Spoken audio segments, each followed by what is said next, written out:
أعوذ بالله من الشيطان الرجيم. بسم الله الرحمن الرحيم. يا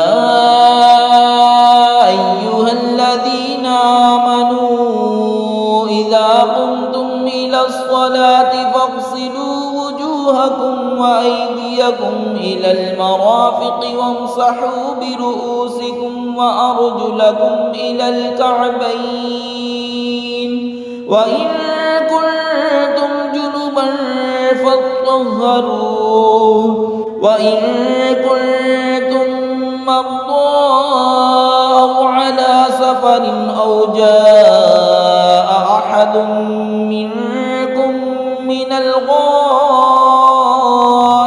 أو لامستم النساء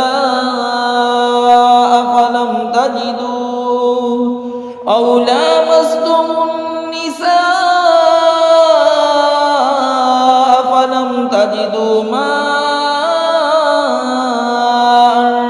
فتيمموا صعيدا طيبا فامسحوا بوجوهكم وأيديكم منه ما يريد الله ليجعل عليكم من حرج ولكن يريد ليطهركم وليتم نعمته عليكم لعلكم تشكرون।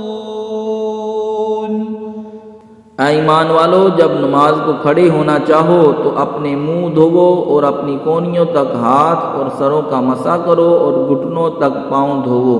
और अगर तुम्हें नहाने की हाजत हो तो खूब सुथरे हो लो।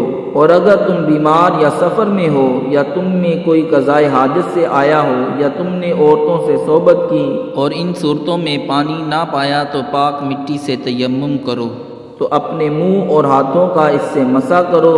अल्लाह नहीं चाहता कि तुम पर कुछ तंगी रखे, हाँ ये चाहता है कि तुम्हें खूब सुथरा कर दे और अपनी नेमत तुम पर पूरी कर दे, कहीं तुम एहसान मानो। सदक़ल्लाहुल अज़ीम।